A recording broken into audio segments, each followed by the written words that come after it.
Bismillahirrahmanirrahim. Assalamualaikum warahmatullahi wabarakatuh.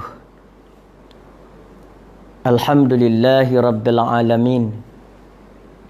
Wal aqibatu lil muttaqin. Wala udwana illa 'alal zalimin. Asyhadu an la ilaha illallah wa asyhadu anna Muhammadan abduhu wa rasuluh. Allahumma salli wa sallim ala hadzal nabiyil karim wa ala alihi wa sahbihi wa man tabi'ahum bi ihsanin ila yaumiddin. Rabbi shrah li sadri wa yassir li amri wahlul 'uqdatan min lisani yafqahu qawli. Allahumma 'allimni ma jahiltu wa zakkirni ma nasitu. Alastu bi khairikum inna akramakum indallahi atqakum. Sidang penonton, muslimin, muslimat, teman-teman, sahabat-sahabat dan seluruh rakyat Malaysia, mudah-mudahan kita semua mendapat rahmat, curahan rahmat daripada Allah dan terus berada di dalam penjagaan Allah Subhanahu wa taala. Baik, pada malam ini sebagai sambungan daripada program daurah kitab online, berdasarkan kepada merujuk kepada kitab Isra wal Mi'raj, hubung kaitnya dengan gerakan Islam masa kini. Jadi kepada tuan-tuan yang ada buku dan teks tersebut, sama ada buku ataupun e-book yang tuan-tuan dapat daripada Facebook saya, maka tuan-tuan boleh buka muka surat 43, di mana kita masih lagi membincangkan bagaimana pembersihan dan pembentukan hati bagi para pejuang-pejuang Islam dan para duat.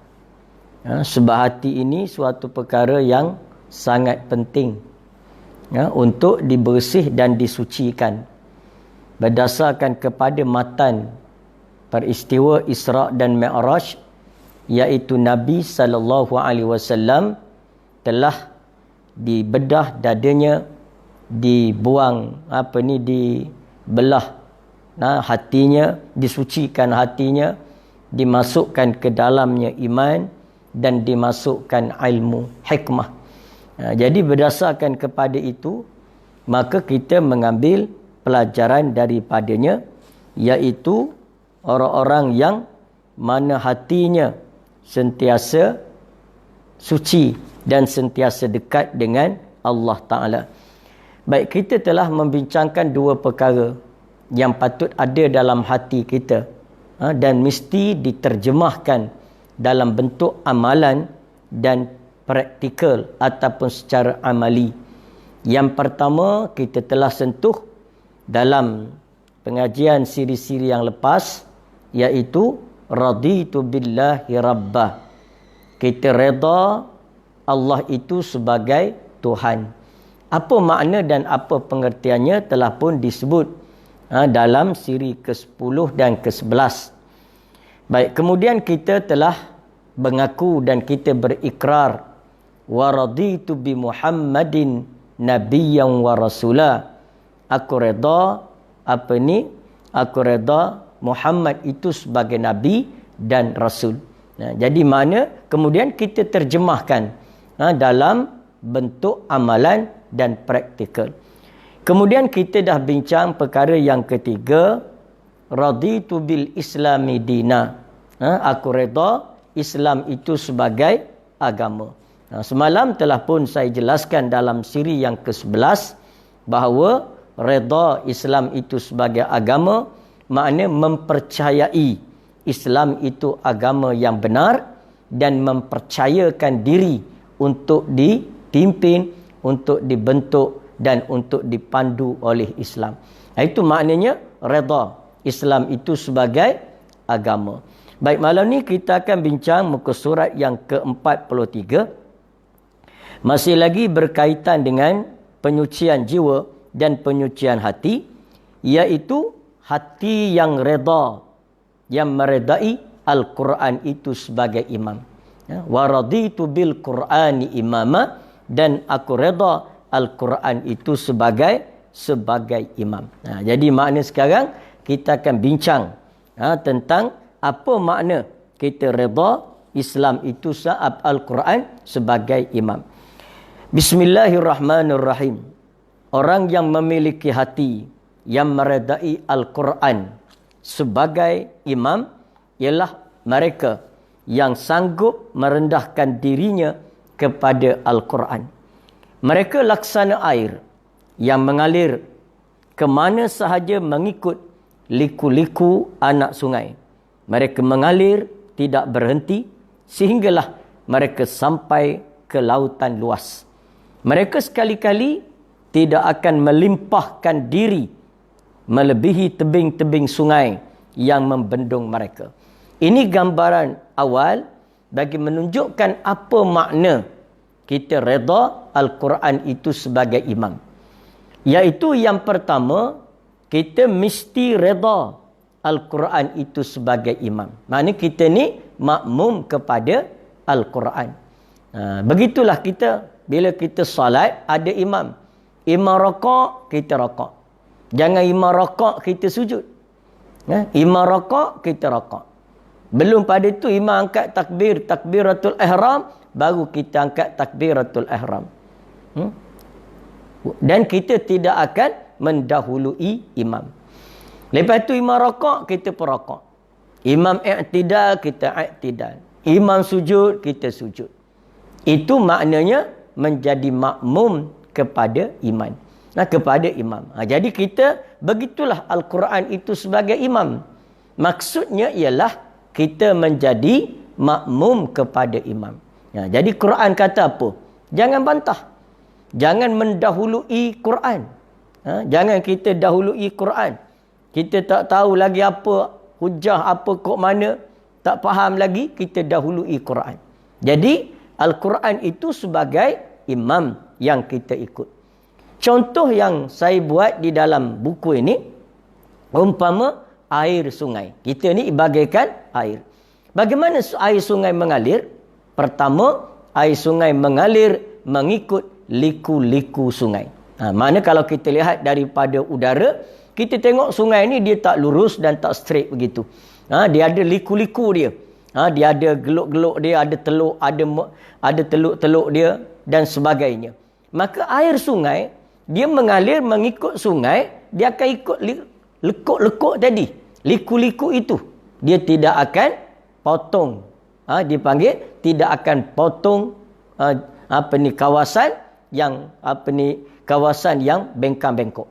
Jadi makna dia akan ikut bagaimana bentuk sungai itu, liku-likunya, maka begitulah air sungai akan mengalir mengikutnya. Dan dia akan mengalir terus. Dia tak berhenti. Dia tak berhenti. Makna dia akan terus mengalir sampai ke muara ataupun ke lautan luas. Dia sekali-kali tidak akan melimpahi tebing. Ini makna air sungai. Dia tak akan melimpahi tebing. Makna kalau limpah tebing akan rosak.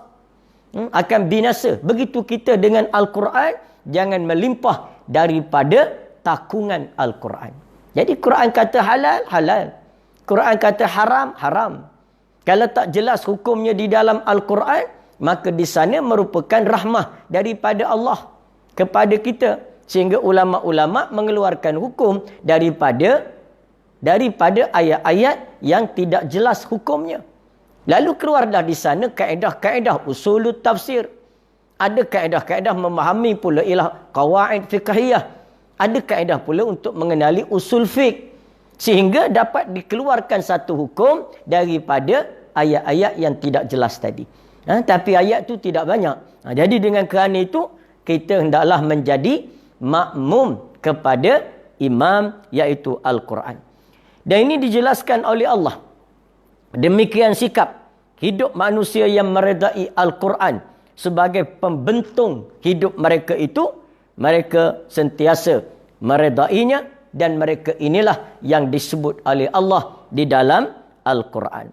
Di mana Allah Ta'ala sebut dalam surah Al-Anfal ayat yang kedua, innamal mu'minuna allazi idza zukirallah wajilat qulubuhum wa idza tuliyat alaihim ayatuhu zadatuhum imana wa qalu hasbunallah au innama zadatuhum imana wa ala rabbihim yatawakkalun. Di mana Allah Ta'ala kata, adapun orang-orang yang benar-benar, innamal mu'minu, adapun sifat orang-orang yang beriman itu. Bagaimana sikap mereka terhadap Al-Quran? Bagaimana sikap orang-orang yang beriman terhadap Al-Quran? Ini dapat dilihat. Kalau sungguh dia seorang mukmin, dia ada sifat yang tertentu, sikap yang tertentu terhadap Al-Quran. Di mana Allah berkata, iza zukirallah, apabila disebut nama Allah. Bila disebut nama Allah kepada orang yang beriman, kemudian wajilat qulubuhum, gementar hati mereka. Kenapa gementar? Kerana merasai kebesaran Allah, kerana merasai keagungan Allah. Gementar hati mereka, merasa gerun dan takut kepada Allah Ta'ala.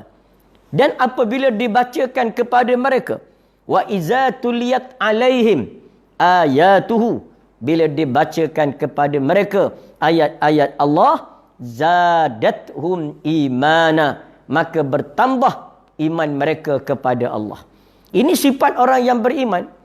Bila dibacakan ayat-ayat Allah, bertambah keimanan mereka. Sama ada keimanan kepada Al-Quran sebagai kitab daripada Allah, keimanan kepada kebesaran dan keagungan Allah, keimanan kepada Nabi Muhammad sallallahu alaihi wasallam sebagai nabi dan rasul yang diutus oleh Allah. Makna keimanan orang-orang yang beriman, apabila dibacakan ayat-ayat Allah, maka akan bertambah iman mereka. Itu sifat orang beriman. Sifat orang munafik, bila baca ayat-ayat Allah, akan bertambah kemunafikan mereka terhadap Allah. Macam-macam mereka komen, macam-macam mereka kritik ayat-ayat Allah. Allah Ta'ala buat perumpamaan-perumpamaan di dalam Al-Quran, dia kritik. Dia kritik, apalah Allah Ta'ala buat perumpamaan dengan nyamuk, buat perumpamaan dengan lebah, perumpamaan dengan semut, perumpamaan. Jadi hebat apanya Al-Quran. Jadi ini dia antara sifat-sifat orang munafik. Dia bukan untuk menerima Al-Quran untuk diimani dan mempercayainya. Tapi mereka kaji Quran macam golongan orientalis. Dia kaji Quran bukan untuk dia beriman. Dia kaji Quran, dia kaji sejarah umat Islam. Bukan untuk dia bangga dengan sejarah itu, tapi untuk mencari di mana dia boleh menyelewengkan fakta daripada kebenaran Al-Quran dan sejarah. Jadi sebab itu berhati-hati. Jangan belajar dengan orang-orang yang kafir, yang ingkar kepada Allah, khususnya dalam soal-soal agama. Nanti kita ni tidak cari orang-orang yang kafir, dengar pandangan mereka tentang agama kita. Dan itu satu perkara yang teruk. Jadi nak kata Allah Ta'ala, bertambah iman mereka. Wa ala rabbihim yatawakkalun, dan semakin yakin mereka tadi, lalu kepada Allah tempat mereka bertawakal. Ini makna orang-orang yang beriman kepada Allah, itu sifat dia. Bila disebut nama Allah, gementar. Bila dibacakan ayat-ayat Allah, maka bertambah iman, dan kemudian bertambah tawakal mereka kepada Allah Ta'ala. Itu makna beriman kepada Allah, kepada Al-Quran. Meredai Al-Quran sebagai imam dengan makna kita akan ikut Al-Quran. Bukan Quran ikut kita. Kita ikut Al-Quran. Quran kata halal, halal. Quran kata haram, haram. Quran kata apa lagi? Tak boleh. Kena kata tak boleh. Jangan kita nak bantah Al-Quran. Jangan jadi makmum derhaka kepada imam.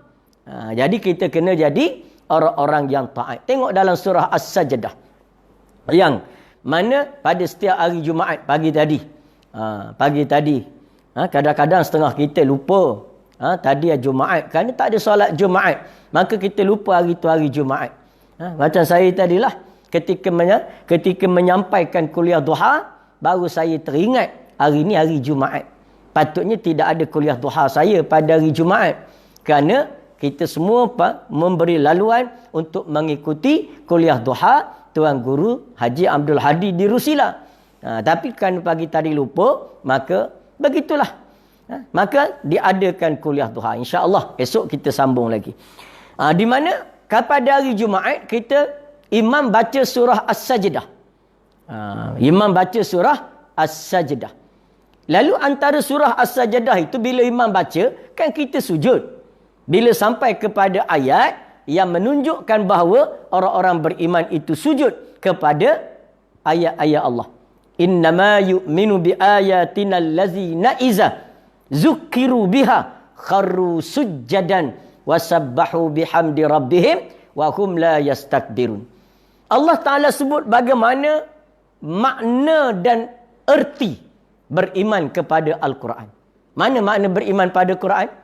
Sekadar percaya Quran itu daripada Allah, itu dinamakan rukun iman. Beriman kepada kitab. Tapi kesempurnaan dalam kita beriman kepada Al-Quran itu, Allah jelaskan dalam surah As-Sajdah. Innama yu'minu bi ayatina allazi iza zukkiru biha. Adapun orang-orang yang benar-benar beriman kepada Al-Quran, kepada ayat-ayat kami, kepada ayat-ayat Allah Subhanahu Wa Taala, yang betul-betul beriman itu bagaimana?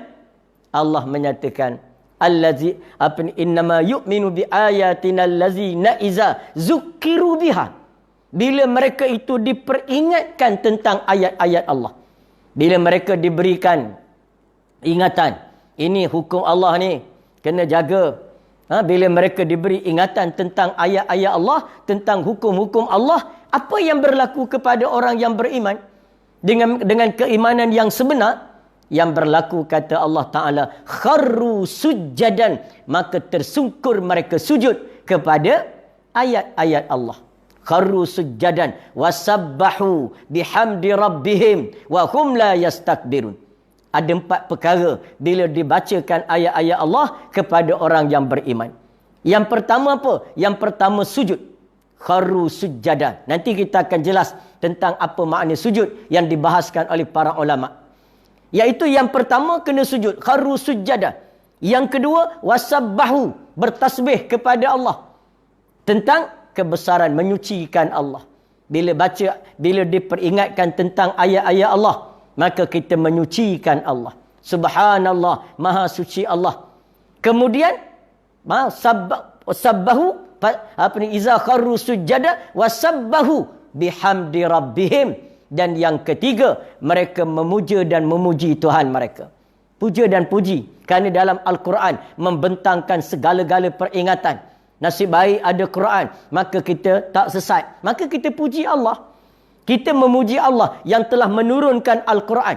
Dan kita bertasbih kepada Allah yang telah mewahyukan Al-Quran. Maha suci Allah daripada segala kekurangan, daripada segala kealpaan, daripada segala kelemahan. Dalilnya mana? Sempurnanya Al-Quran. Jadi kita yang pertama sujud, yang kedua tasbih, yang ketiga tahmid, iaitu memuja dan memuji Allah. Yang keempat, wahum la yastakbirun, jangan sombong kepada Al-Quran itu. Jangan sombong kepada Allah. Jangan sombong kepada kebenaran. Kenapa? Kerana ianya daripada Allah Subhanahu Wa Taala. Jadi dengan kerana itu kita kena ingat bahawa 4 perkara. Baik, apa sifat orang-orang yang beriman? Yang pertama, sujud. Ini yang kita bahaskan. Ulama-ulama bahas. Sujud itu apa? Sujud apa yang dimaksudkan di dalam ayat itu? Adakah sujud sejadah? Sujud tilawah yang kita sujud? Maka kata setengah ulama, dia kata sujud yang dimaksudkan di dalam ayat itu bukan sujud tilawah. Cumanya apabila sampai tentang ayat itu, wa hum la yastakbirun, kita pun sunat sujud. Tapi hakikat sujud yang disebut di dalam ayat itu bukan sujud tilawah itu. Tapi sujud seluruh kehidupan kepada kehendak Allah Ta'ala. Satu contoh yang pernah saya buat. Katalah kita ni Lama-lama dah bekerja, kita pencing.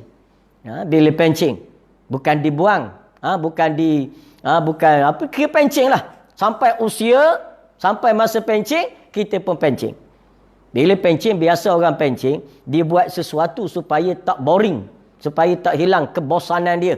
Macam kita sekarang lah, setengah orang bila kena PKP mengadu bosan. Jadi begitulah, supaya dia tak bosan, kerana dulu bangun pagi pergi pejabat.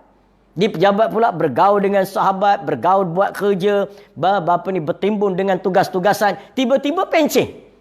Stop. Lalu menyebabkan mereka rasa bosan. Lalu ada satu orang ni pencing, dia bosan. Akhir sekali dia ambil keputusan nak berniaga. Dia pun nak berniaga. Antara benda yang bila dia tanya kawan-kawan dia, rasa-rasanya perniagaan apa yang sesuai saya buat kawasan taman perumahan kita ni. Kita duduk kat taman perumahan ataupun balik kampung. Jadi nak buat apa yang sesuai perniagaan? Tanya kawan dia. Kawan dia tu pun sama kerja dengan dia. Sama-sama pencing. Yang masa muda dulu tak sempat nak mengaji, tak sempat nak belajar, tak sempat nak faham agama. Lalu kata kawan dia, aku tengok banyak benda dah ada. Meniaga baju bandar. Semua orang dah meniaga baju bandar. Nak meniaga buka restoran. Banyak dah restoran. Sekarang ni pula orang berjimat cermat. Tak makan di restoran, makan kat rumah.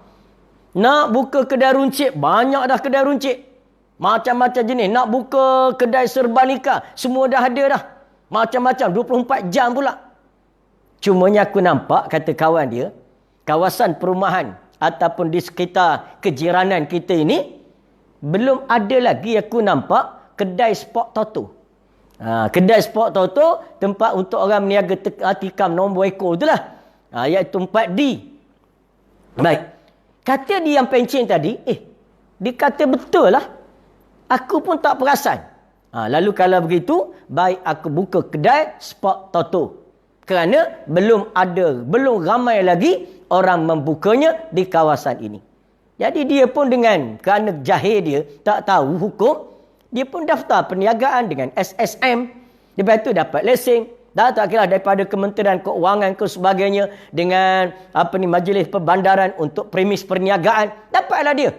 Semua dah kedai pun dia pun baru buat kedai baru atau renovate kedai. Siap renovate kedai, siap dengan cat, siap dengan apa. Cuma signboard je tak naik lagi. Maka pada malam itu, dia pun pergi ke masjid dan surau. Pergi ke masjid. Selesai daripada solat isyak, dia pun jumpa dengan imam ataupun pengurusi masjid. Dia pun kata, Haji, saya nak minta kebenaran sikit boleh tak? Kata Haji, boleh. Kebenaran apa? Saya nak buat pengumuman. Adalah sikit pengumuman. Pengumuman apa? Saya nak umum. Dia pun pegang mikrofon. Dia kata, tuan-tuan, Bilal, pengurusi masjid, imam dan EJK semua, tuan-tuan sidang jamaah sekalian. Jadi saya minta tuan-tuan semua, lepas pada solat sunat isyak ni, jangan balik teruslah. Saya minta singgah di kedai saya. Tu ada kedai saya tepi jalan tu, yang nampak baru cat dah tengah renovate cantik dah tu. Itu saya nak memulakan perniagaan. Jadi minta singgah kat kedai sekejap, kerana saya nak minta imam memimpin solat hajat, kerana saya bercadang nak berniaga. Jadi tiba-tiba orang ramai pelik. Antaranya Bilal lah. Bilal pelik. Nak berniaga apa? Bilal pun pergi dekat dengan dia. Dekat dengan dia, pimpin dia jauh sikit, tanya dia. Haji nak berniaga apa? Sebab nampak saya tak dengar lagi cerita Haji nak berniaga, cuma nampak renovate kedai tu adalah. Kata dia adalah berniaga sikit-sikit. Ceritalah Haji sikit-sikit pun, sebab signboard tak naik lagi. Jadi kami tak tahu nak berniaga apa. Lalu kata dia pun bisik, cakap perlahan. Kerana cakap perlahan pada Bilal. Dia kata adalah sikit Bilal, ada modal-modal pencing hari itu, jadi cadang nak buka kedai sport toto. Terkejut Bilal. Bila sebut begitu. Apa Haji nak buka apa? Nak buka kedai sport toto lah. Sebab kedai lain semua, perniagaan lain semua orang dah ceburi. Cuma saya lihat dalam kejiranan dan taman perumahan kita ni, belum ada kedai tikam nombor ekor sport toto. Lalu Bilal pun tarik dia ke belakang. Haji, ini yang dikatakan iza zukiru biha. Maknanya Bilal tarik dia, dan Bilal memperingatkan dia dengan ayat-ayat Allah. Bilal kata, Haji, saya nak beritahu Haji, judi ni haram Haji. Dia kata ia ke haram? Betul. Sebab disebut di dalam Al-Quran secara jelas. Lalu bila pun memperingatkan dia dengan ayat-ayat Allah, cerita tentang judi itu haram, iza zukiru biha, lalu apa yang berlaku kepada dia? Kharru sujjada. Itu makna sujud. Makna terus tunduk dia kepada hukum Al-Quran. Tunduk terus. Bukan sujud atas jadah tu. Hati dia tunduk kepada Al-Quran. Tersungkur dia sujud di bawah ketaatan dan kebesaran Allah Ta'ala. Ini yang dikatakan sebagai kharru sujjada. Lalu dia pun berkata, kalau begitulah Bilal, saya selama ni tak tahu. Kalau begitu saya batalkan niat saya. Saya batalkan niat saya. Dah malam ni macam mana? Nak tunaikan solat hajat juga? Tunailah. InsyaAllah saya tukar channel. Kedai dah ada, modal pun ada. Jadi saya akan berniaga benda lain lah. Saya akan berniaga lah. Jual lah top-up ke apa ke. Ini orang yang sujud kepada Allah. Yang apabila mendengar ayat-ayat Allah, lalu mereka sujud kepada Allah Ta'ala.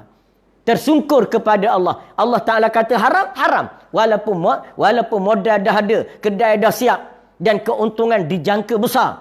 Maka orang yang beriman kepada Allah dan kepada Al-Quran, mereka itu akan sujud kepada Al-Quran. Jadikan itu makna beriman kepada Al-Quran. Baik, yang kedua, apa makna beriman kepada raditu bil Qur'ani imamah? Aku redha Al-Quran itu sebagai imam. Orang-orang yang memiliki hati yang redha Al-Quran sebagai imam ialah mereka yang sanggup menjadi makmum kepada Al-Quran. Mereka bukan sahaja menjadikan Al-Quran sebagai panduan dalam hal-hal hukum seharian, tetapi mereka juga menggali formula kerja daripada Al-Quran. Kalau mereka seorang pejuang, maka Al-Quranlah formula kejayaan mereka. Ini makna begitu juga dengan doa. Kalau seorang pendakwah itu benar-benar beriman kepada Al-Quran, formula perjuangannya ialah Al-Quran. Salah dengan Quran, salahlah perjuangan itu. Mana salah dengan perjuangan? Memang kita boleh tubuh pertubuhan. Nak buat pertubuhan, nak buat parti, nak tubuh parti. Dengan isi borang, hantar borang ke ROS. Boleh kita buat. Tapi soalnya, kita kena rujuk Al-Quran. Perlembagaan parti dan jamaah itu apa? Kalau bercanggah dengan Al-Quran, maka tak boleh. Jadi kita sebagai orang yang beriman, kita berjuang mengikut Al-Quran. Dasarnya mesti dasar Al-Quran. Pendekatan formula dan metodnya mesti berdasarkan kepada Al-Quran dan sirah Nabi SAW. Ini makna beriman kepada Al-Quran itu. Jadikan itu, kita semua hendaklah menggali segala kekuatan daripada Al-Quran. Sebab itu kena belajar Quran. Kena faham Quran. Yang kita dah faham ilmu lain tu, itu cerita lain. Soalnya bila kita belum faham Quran, maka kita wajib memahami Al-Quran. Betul, saya selalu sebut motivasi kepada kita. Selesai daripada COVID-19 ini. Sebab itulah di antaranya, kalau sekiranya kita menghadapi satu bala, kita menghadapi satu ujian yang berat kepada kita, maka Islam menggalakkan kita sunat untuk bernazar. Nazar perkara yang baik-baik. Nazar perkara yang baik-baik. InsyaAllah dengan nazar itu, Allah akan menyegerakan mengangkat segala bala yang ada. Lalu di antara apa kita nak niat? Antaranya, kalaulah sekiranya selesai daripada COVID-19 ini, 14 hari bulan ni berakhirlah PKP.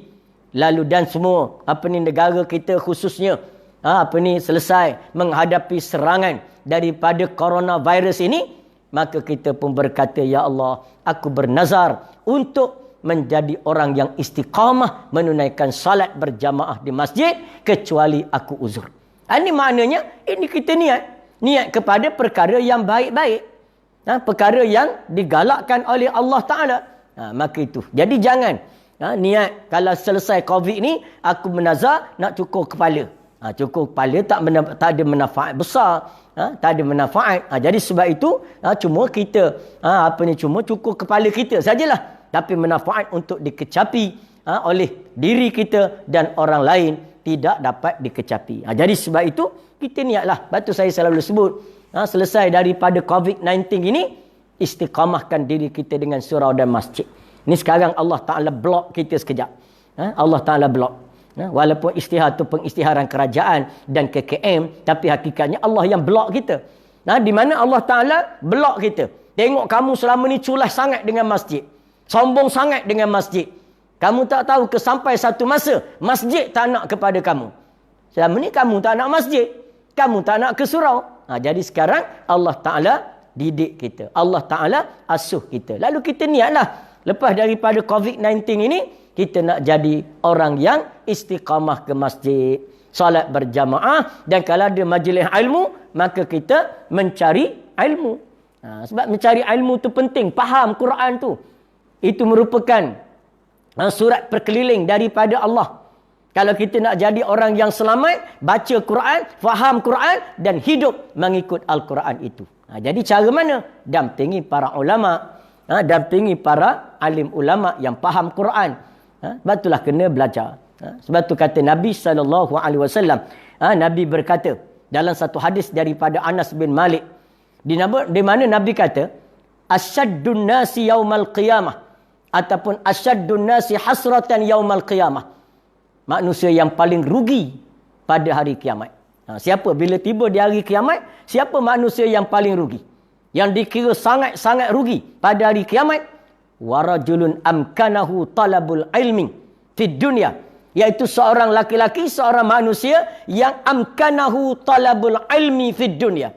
Yang dia ada kemungkinan, makna ada peluang. Ada kekuatan, ada ruang untuk dia mencari ilmu ketika dalam dunia. Falam yatlubhu, tapi dia tidak menuntutnya. Ada peluang. Tubuh badan sihat, muda pun lagi, tahu membaca, tahu menulis. Apa lagi? Boleh berjalan pergi ke surau, boleh berjalan cari ilmu, segala boleh buat. Tapi dia tak buat. Falam yatlubhu, lalu dia tidak menuntutnya. Maka dia orang yang rugi. Yang pertama. Yang kedua, warajulun, seorang laki-laki. Yang mana allama ilman, yang belajar satu ilmu, fantafa'a bihi man sami'ahu duna.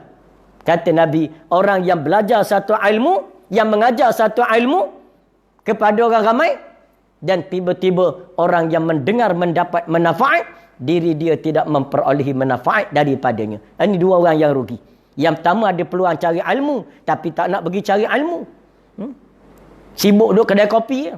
Bila ajak cari ilmu, macam-macam. Pening kepala, sakit, belikat, tulang belakang, sesemua dan macam-macam. Tapi dalam masa yang sama, dia ada kat kedai kopi lepas maghrib. Tengok drama. Menunjukkan apa? Menunjukkan kita mempermainkan peluang yang Allah beri. Kita bermain-main sebenarnya sebelum pada ni. Dengan peluang dan ruang yang Allah Ta'ala beri. Kedrat yang Tuhan beri. Tak guna untuk cari ilmu. Apa lagi? Kekuatan yang Allah Ta'ala beri. Kita tidak guna untuk cari ilmu. Kebolehan membaca, menulis yang Allah Ta'ala beri. Kita tak guna untuk cari ilmu. Lalu, itu orang yang rugi pada hari kiamat. Yang kedua, warajulun, seorang laki-laki yang mengajar satu ilmu. Alim ulama pula. Iaitu dia seorang alim. Tapi apa? Fantafa'a bihi man sami'ahu. Tapi mendapat manfaat kepada orang yang mendengar. Tetapi, dunah, tidak pada diri dia. Ini mana? Dia tak beramal. Dia cuma cerita saja tuan-tuan semua kelebihan salat malam yang dia tidur sampai ke pagi. Orang lain bangun, dia hanya ceritakan sahaja kelebihan duha. Orang lain salat duha, siap dengan baca Quran lagi waktu duha. Dia baring je terus. Jadi sebab itu kita sekarang cuba kita beramal dengan ilmu yang kita ada. Kita beramal, ilmu yang kita ada sikit, kita beramal, minta pertolongan kepada Allah. Berikan kita kekuatan untuk beramal di atas ilmu yang kita ada. Sebab itu adalah amanah. Lepas itu, minta kepada Allah berikan kita kekuatan menyampaikan kepada orang lain. Khususnya orang yang belum tahu. Jadi itu tujuan. Kita cari ilmu yang saya sebutkan pada malam baru ni. 3 tujuan dalam kita mencari ilmu. Baik, kita pergi kepada perkara yang seterusnya muka surat 45. Yang ketujuh di bawah sekali. Rasulullah SAW, ini matan. Pada kita rujuk balik pada matan peristiwa Isra' dan Mi'raj, dinaikkan ke atas burak. Nabi telah dinaikkan ke atas burak yang ada. Yang mana burak ini dinaikkan ke atas burak yang kemudiannya burak yang Nabi naik ini meluncur laju menuju Baitul Maqdis. Jadi makna Allah Ta'ala pertama bawa Nabi Isra' dan Mi'raj. Yang pertama Allah Ta'ala utus Jibril pimpin Nabi. Yang kedua serta sediakan kenderaan yang untuk ditunggangi oleh Nabi SAW. Jadi maknanya itu dia burak. Dan burak ini sejenis binatang, kenderaan yang boleh dikenderai. Jadi adalah ulama-ulama ditulis dalam kitab-kitab dia. Sebab burak ni tak ada siapa yang pernah tengok, melainkan apa yang Nabi beritahu. Jadi ada ulama kata burak ini ialah lebih besar daripada kaldai dan lebih kecil daripada barol. Itu maknanya macam mana dia. Dan setengah kita ni pula, kaldai pun tak pernah tengok, barol pun tak pernah tengok. Lalu tiba-tiba nak kenal burak. Jadi tak penting kenal burak. Burak ni tak penting kita kenal. Dia makan apa, macam mana rupa dia. Dan ada setengah tu dia buat burak itu, burak ni ada setengah lah orang-orang bukan Islam. Dia buat burak ini dalam kepercayaan Yahudi sebagainya. Burak ni ialah kuda yang bertanduk satu tu, yang unicorn tu. Jadi maknanya kita sebagai orang Islam yang tak penting kita tak payah, yang tak payah kita tumpu. Jadi tak payah sibuk nak kenal, nak tahu apa burak tu macam mana. Macam orang yang belajar ilmu sesat tu lah, macam-macam ilmu yang sesat. Kadang-kadang dia kaji tu, tok guru dia nak tunjuk peliknya ilmu dia. Contoh apa, bila jumpa anak murid, dia berkata tengok dalam lam alif. Dalam lam alif tu, bila kita buat lam alif, mesti ada lubang kat bawah kan. Jadi dia kata, apa ada dalam lubang itu? Kalau apa dibuat ta marbutah, apa ada dalam lubang ta marbutah itu? Maka anak murid pun kata, hebat tok guru. Benda macam tu pun dia tahu. Maka sibuk duk kaji, apa ada dalam lubang ta marbutah? Sedangkan ilmu fardu ain tak lepas. Ilmu berkenaan dengan tasawuf, fardu ain, tasawuf tak lepas. Fardu ain tauhid tak lepas. Fardu ain fiqh tak lepas. Madi junub pun tak tahu macam mana. Tiba-tiba duk fikir, apa ada dalam ta marbutah? Sedangkan ta marbutah tu, orang baru tulis, tak ada apa-apa dalam tu. Tapi kita, banyak yang berlaku begitu. Itu hak yang mengajar agama. Hak yang mengajar ilmu. Sebab tu Melayu ni, dia mudah sesat dalam 3 perkara. Ini berhati-hati. Pengamatan saya lah lebih kurang. Dia mudah sesat dalam 3 perkara. Perkara yang pertama, kerohanian.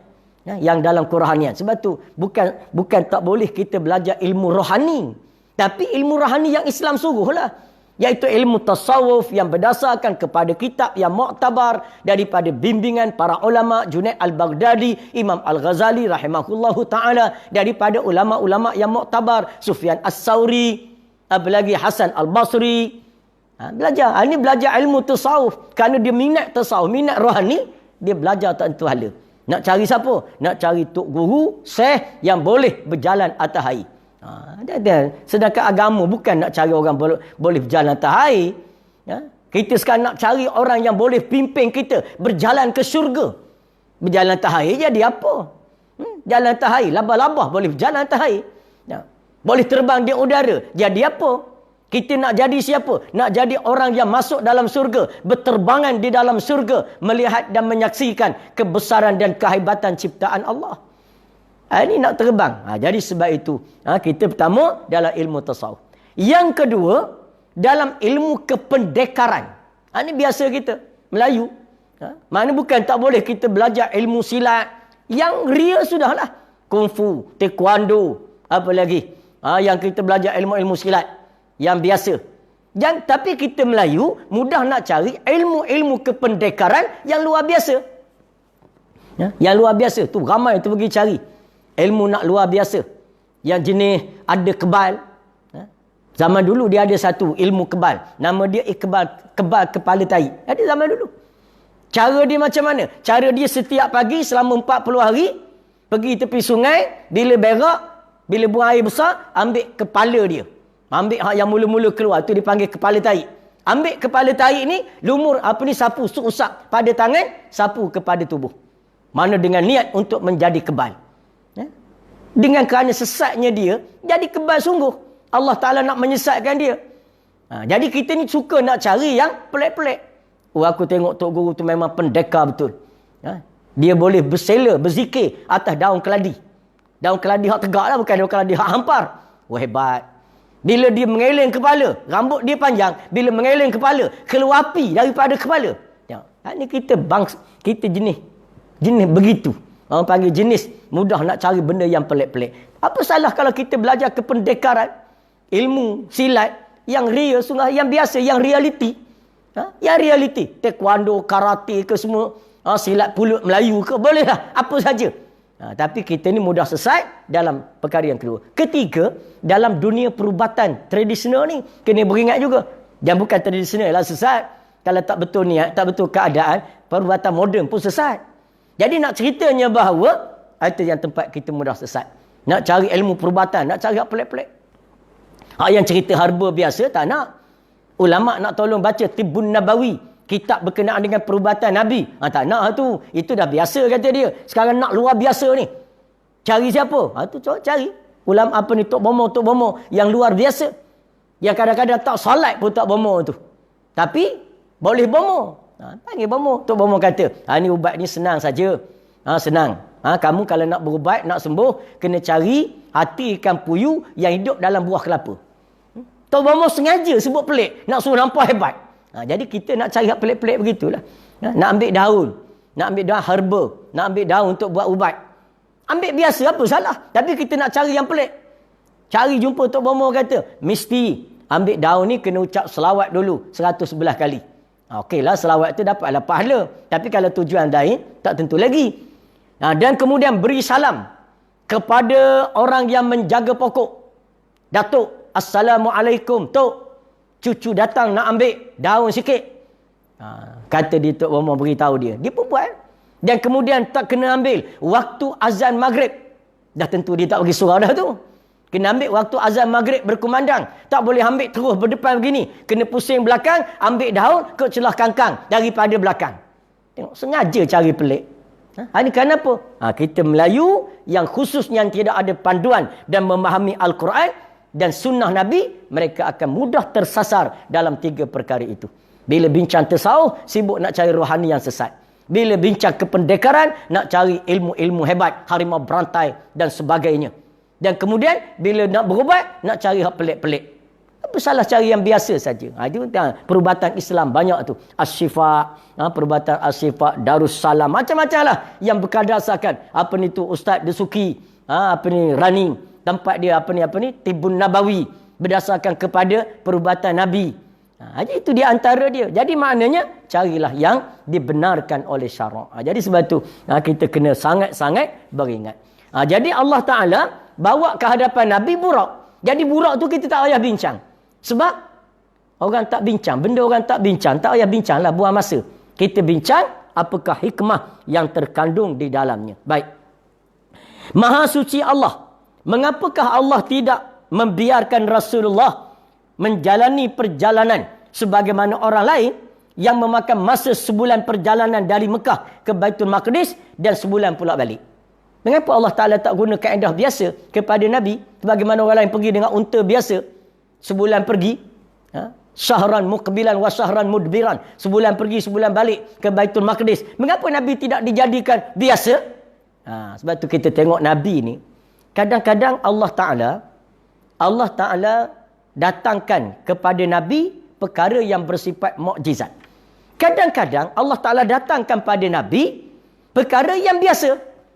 Perkara yang biasa. Contohnya mana? Nabi pergi ke medan peperangan sampai dibaling oleh musuh, berdarah kaki Nabi.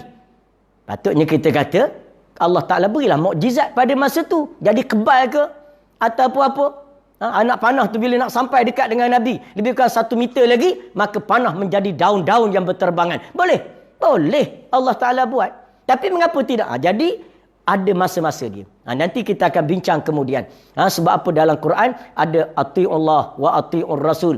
Taatlah kamu pada Allah, taat pada kamu pada Rasul. Dan ada ayat lain berkata, ati'ullah wa rasulah, taat kamu kepada Rasul, Allah dan Rasulnya. Ada kala sebut 2 kali ati', ada kala sebut sekali saja Allah dan Rasul. Ini mengapa? Jadi insya-Allah kita akan bincang waktu-waktu yang akan datang. Sebab nanti dia akan panjang pula tu kalau kita bincang. Baik, begitulah Nabi. Sesungguhnya peristiwa ini mengajar kita semua untuk mengambil apa saja peluang bagi menyampaikan kita kepada kemenangan di dunia dan di akhirat selagi cara, uslub dan kaedah itu diizinkan oleh Islam. Tadi mana nak menunjukkan apa? Nak menunjukkan bahawa kenapa Nabi tak berjalan biasa? Allah berikan burak dan Nabi pulaknya naik burak. Kenapa Nabi ambil kesempatan naik burak?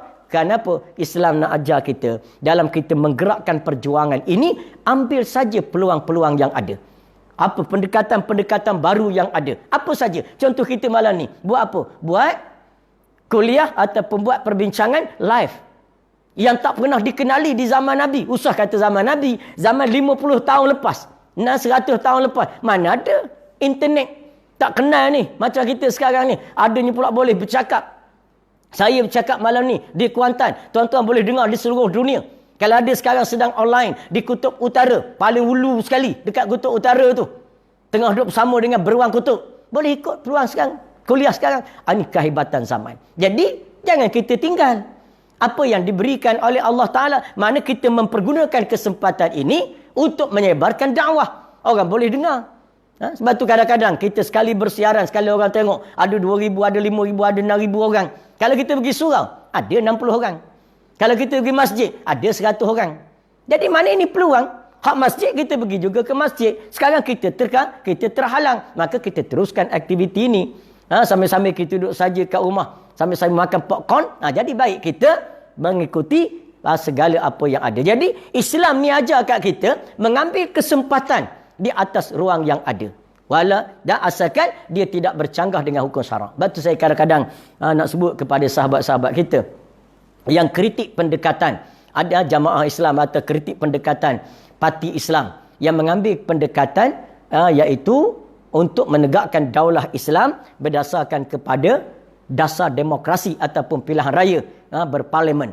Jadi kata dia ni semua tak pernah ada zaman Nabi ni. Demokrasi ni adalah merupakan ciptaan barat yang kita ciplak untuk negara-negara yang dijajah oleh negara-negara barat. Jadi kita tak boleh masuk demokrasi ni, tak boleh. Sebab dia di sana adalah merupakan sistem daripada barat. Baik. Jadi saya nak tanya di antaranya.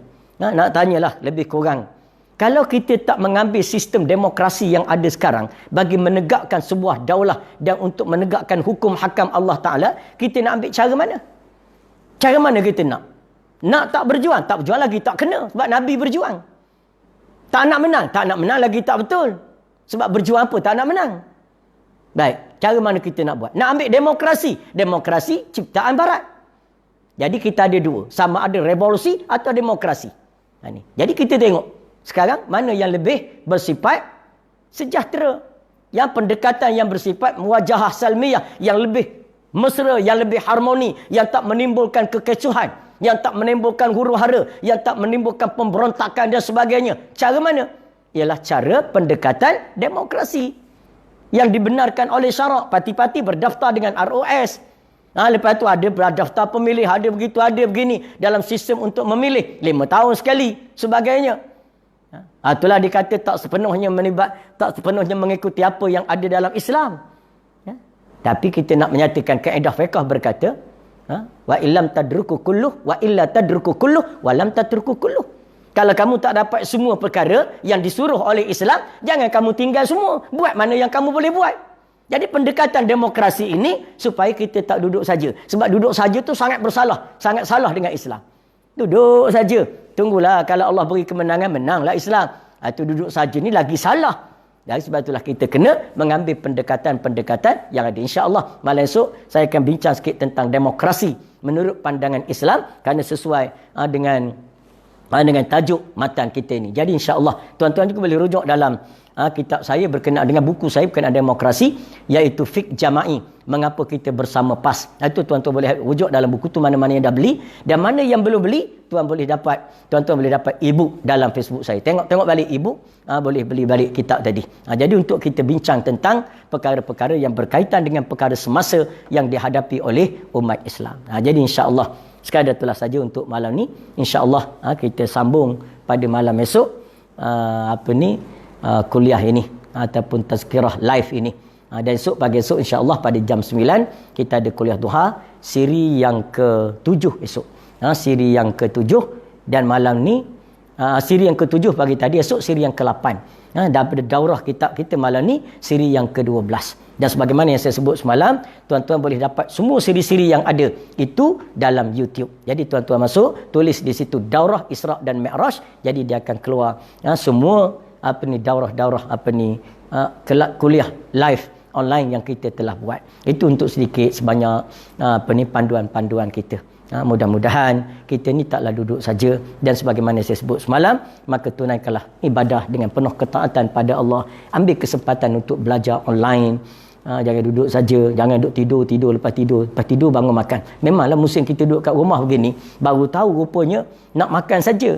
Bukan anak-anak saja yang cuti sekolah nak makan dengan ayah mak ayah sekali makan saja. Lepas makan. Jadi jangan kita duduk buang masa dengan makan saja. Dia berkumpul bersama, baca Yasin, baca Quran, solat berjamaah. Inilah peluang ayah nak tunjuk skill masing-masing jadi tu imam. Anak pun inilah masa tahu ayah ni boleh jadi imam, kita boleh jadi imam. Jadi insya-Allah mudah-mudahan kita mengambil manfaat di atas segala kesuasana dan keadaan yang ada. Terima kasih banyak pada semua tuan-tuan, sahabat-sahabat daripada seluruh tempat yang mengikuti kuliah saya ni.